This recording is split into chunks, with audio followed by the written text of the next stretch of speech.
So who knows who this is? Not Puff the Magic Dragon.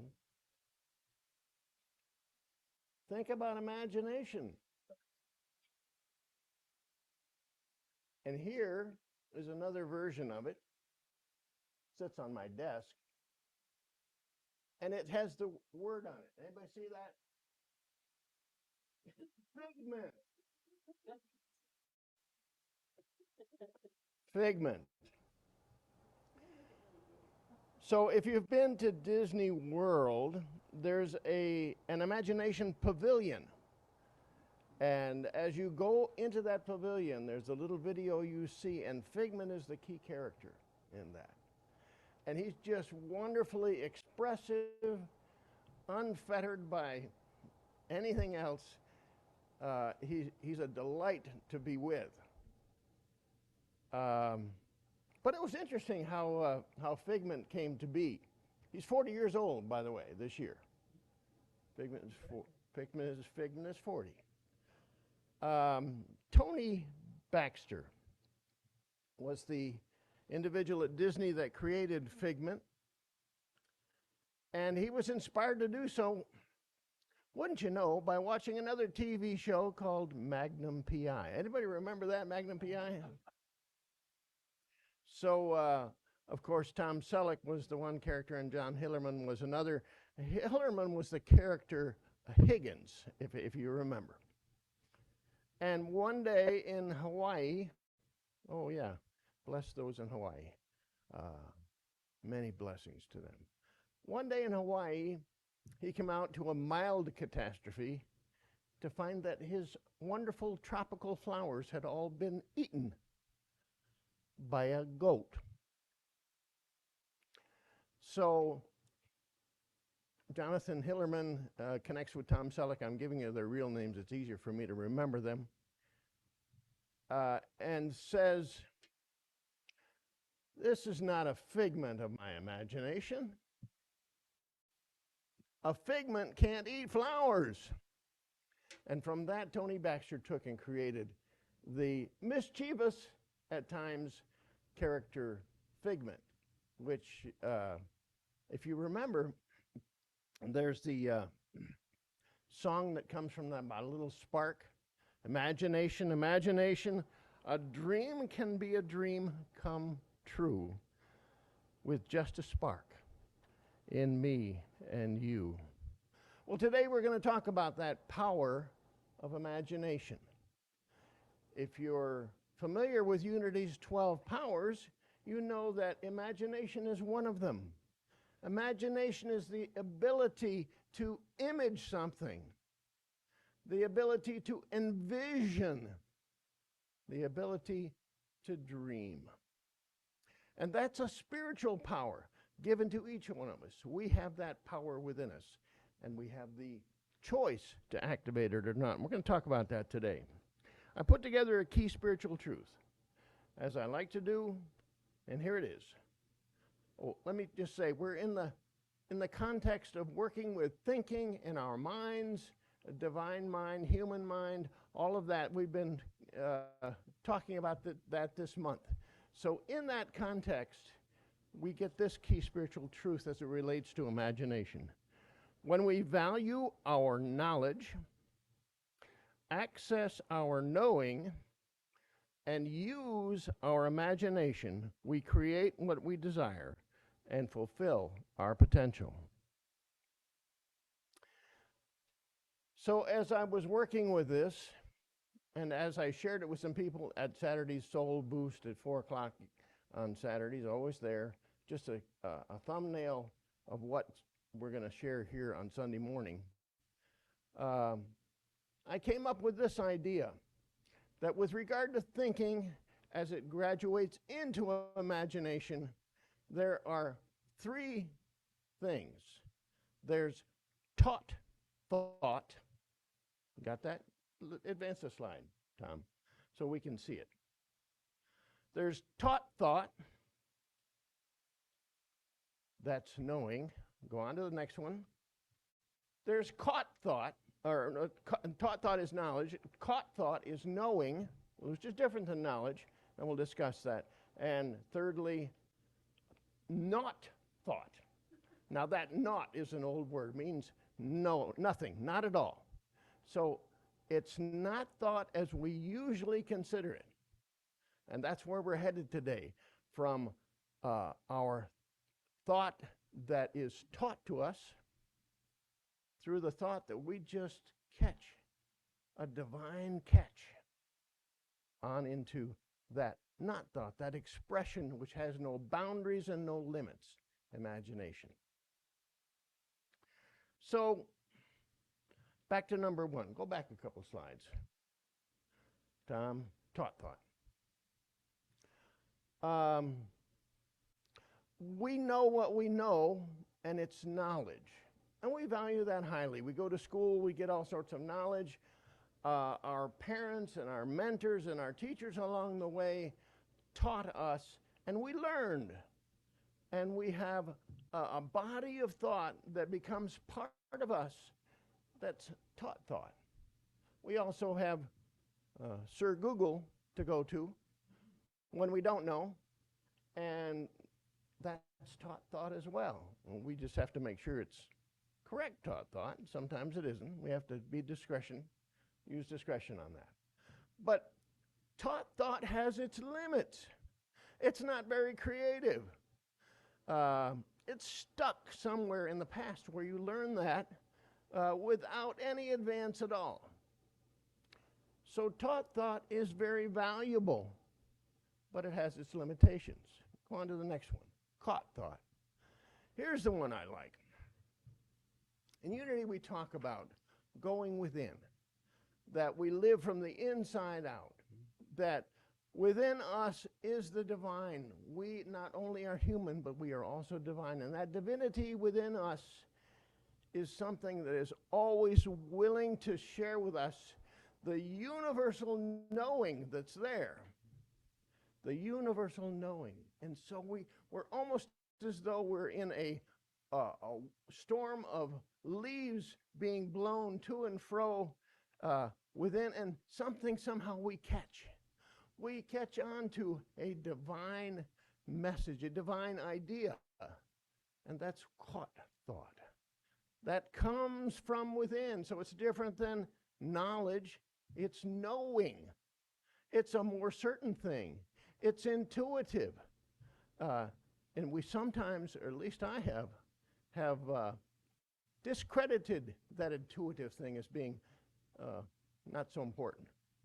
But it's the true knowing that we have. When we learn to access that knowing from within, but that divine and unlimited knowing from within, we have a true understanding in a greater way than we ever could with just all of the knowledge that's there. Let's go on to not thought. So when we take knowledge, taught thought, and knowing, caught thought, and move a little further, it seems even more mysterious. We get to not thought. That expression that we can't direct exactly, it just springs from within us. It's in line with that power of imagination, the ability to see something. It's not so much ability to consider things in your mind, but now it's ability to see something that's not part of your everyday reality, that imagination that's there. And thus it's very creative. And so we create through that, not thought, but that's not the end all for it. Because we have these three, and they do work together. When we were talking yesterday in Saturday Soul Boost, sorry, Ram, I'm going to make an example of you, a good example of you. If you've never been to Shanti Olmsted down in Gaisila, it's a wonderful organic farm. And Ram is the maestro. Well, he says so. And then on the side he says, well, I'm not sure about this. I don't know everything. But he is the creator of Shanti Olmsted, that wonderful organic farm.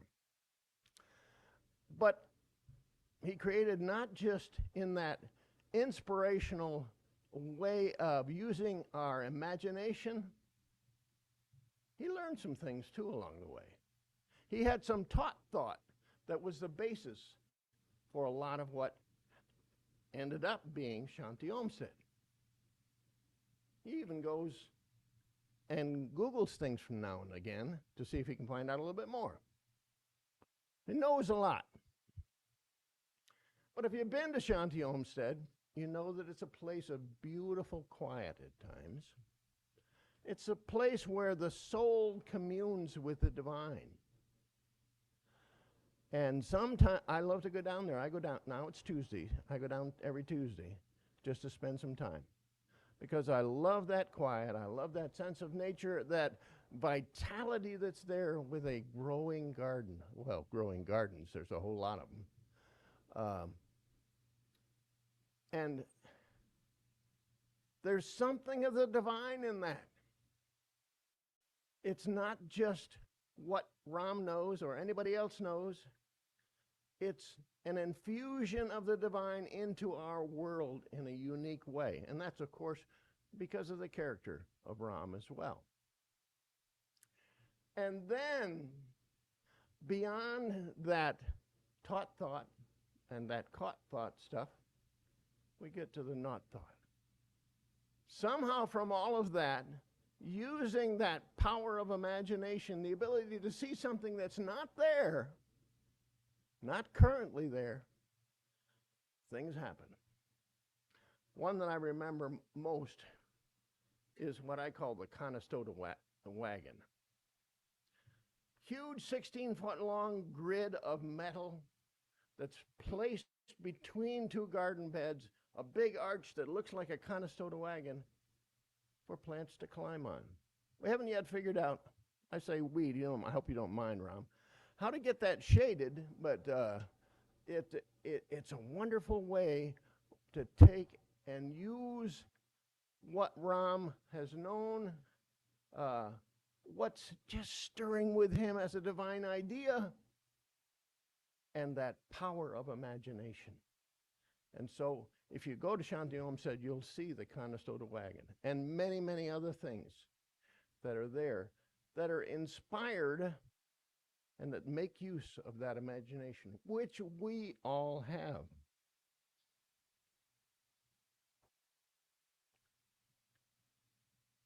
So in the Hebrew scriptures in Joel, it's a scripture that talks about the pouring out of spirit and young men seeing visions and old men dreaming dreams.